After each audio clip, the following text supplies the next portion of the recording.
Salut rebelle créative, j'ai une question pour toi, d'accord? Question hyper importante par rapport à ton message. Est-ce que tu cherches à aider les gens ou à sauver les gens? Ça, c'est une question qui est super importante. Souvent, je regarde les sites web, j'analyse les sites web de mes clientes ou encore pendant mes coachings gratuits que j'offre dans mon groupe Facebook Brille, où j'offre ces coachings, où je regarde les sites web. Il y a quelque chose qui me frappe souvent, c'est dans l'intention que me présentent les rebelles créatives, mes clientes, c'est, comment dire, bien sûr, on a cet élan qui est d'aider les gens, okay, d'amener du mieux-être, de leur faire découvrir une façon de faire les choses ou de vivre, ou en tout cas les aider à réaliser leurs rêves. Mais le seul truc, c'est l'angle, en tout cas l'approche que l'on a. C'est-à-dire que il y a une grande différence entre aider les gens et chercher à les sauver. Et je vais te dire un petit peu c'est quoi la distinction. Si tu m'as rejoint pendant ce live, n'hésite pas à me mettre un petit pouce pour me dire coucou, que je sache qui est là, et on va discuter. Donc, la différence entre aider et sauver les gens. Alors, quand tu veux sauver les gens, tu t'adresses à des personnes qui n'ont pas encore la réponse à une question. Pour te donner un exemple, j'ai travaillé avec une rebelle créative à un moment qui se spécialisait dans les relations amoureuses. Et elle était célibataire en fait, et le truc c'était que son concept c'est que fallait d'abord être bien célibataire avant de trouver finalement la personne avec laquelle on serait bien. Et je suis tout à fait d'accord avec cette approche-là. La seule différence c'est qu'elle s'adressait à des personnes qui n'étaient pas bien en étant célibataires, donc elle voulait les aider à être bien en étant célibataire d'abord, avant d'enfin pouvoir trouver cette âme sœur.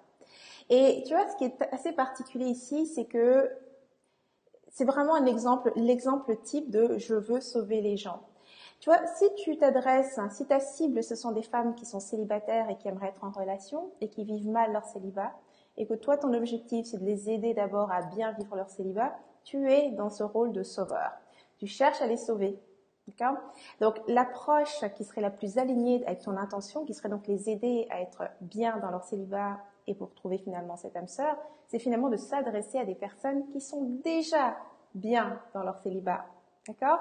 C'est la seule façon d'approcher, quand tu veux, en tout cas, à offrir un service. Je ne dis pas que pour de l'inspiration, tu peux partager simplement des exemples de ton expérience, tout simplement. Comment est-ce que tu en es arrivé à être en paix avec le fait que tu étais célibataire, par exemple. Mais en aucun cas, c'est dans le but de les transformer ou les convertir en personnes qui vont être bien dans le célibat. C'est éventuellement pour les inspirer, mais une chose est certaine, c'est que quand tu t'adresses, c'est-à-dire que tu t'adresses à des personnes pour tes services, dans ce cas, dans cette situation-là, bien évidemment, tu vas t'adresser à des femmes ou des hommes qui sont bien, qui ont accepté, qui sont à l'aise dans leur situation.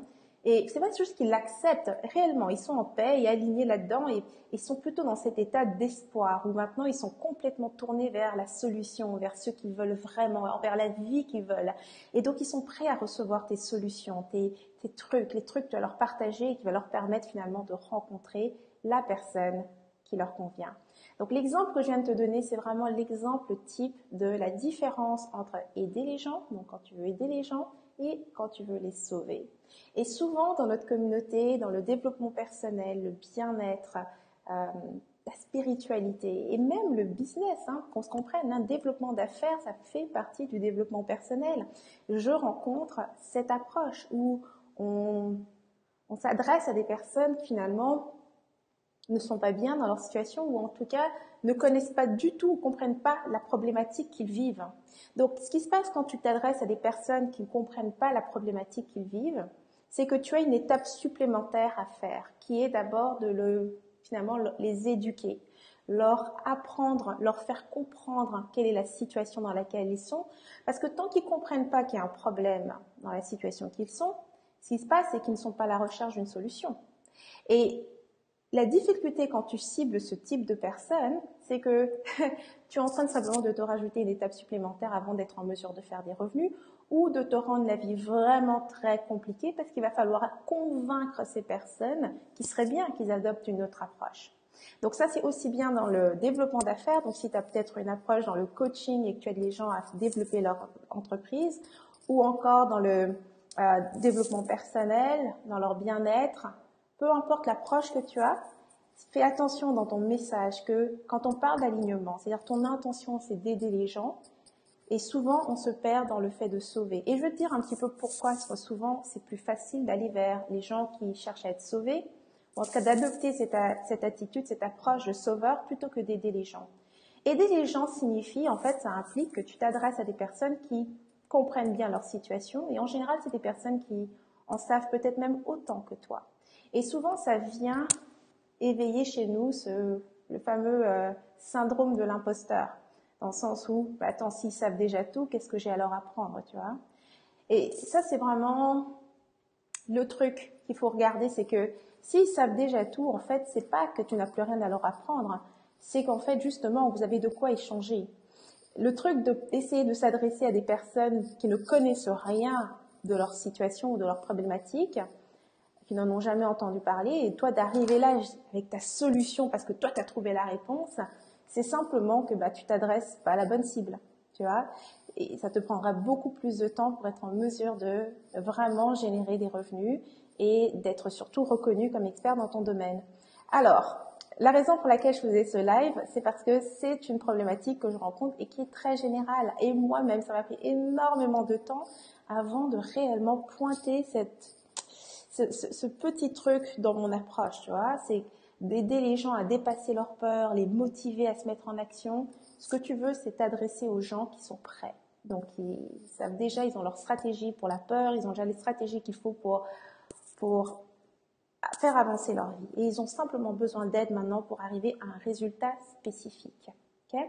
Donc, je vais arrêter le live ici. Et si tu m'as rejoint, si tu as une question, tu n'hésites pas, tu le mets en commentaire. Si par contre, au niveau de ton site, tu te demandes, ok, est-ce qu'en ce moment, mon message, il est parfaitement aligné? Est-ce qu'en ce moment, mon intention est alignée sur l'offre que je fais ou ma façon de communiquer? Si tu n'es pas sûr, j'ai mis le lien en haut pour rejoindre le groupe Facebook Brille, dans lequel j'offre mon regard d'expert gratuitement. Donc, tu vas pouvoir avoir un retour sur ton site web. Il suffit simplement de rejoindre le groupe, c'est 100% gratuit. Donc voilà, c'est ce que j'avais envie de partager aujourd'hui. Je vois qu'il y a plusieurs personnes qui sont là. Est-ce que...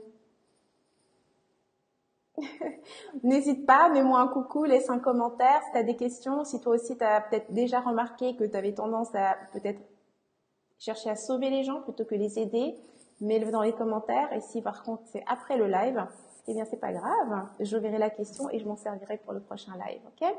Donc voilà, pour l'instant comme je vois pas de questions, peut-être que c'est simplement moi qui reçois pas les commentaires, je vais arrêter le live ici et on se reverra très bientôt, peut-être demain. Ah, et sinon autrement, je fais déjà dès aujourd'hui, il y a un coaching live qui se fait dans le groupe Brille, donc dans 2 heures je serai encore en live, mais cette fois à l'intérieur du groupe Facebook, donc tu peux me rejoindre là si tu as des questions par rapport à ton site et que tu aimerais mon regard. Hey, salut Inès! Merci, c'est intéressant cette vision d'être aidant plutôt que sauveur. Tout à fait, exactement. Il faut vraiment faire la distinction. La ligne est mince, mais ça fait toute une différence entre avoir des résultats et ne pas du tout avoir de résultats. Ok? Donc plein de baisers et on se revoit très très bientôt. Merci d'avoir été là aujourd'hui.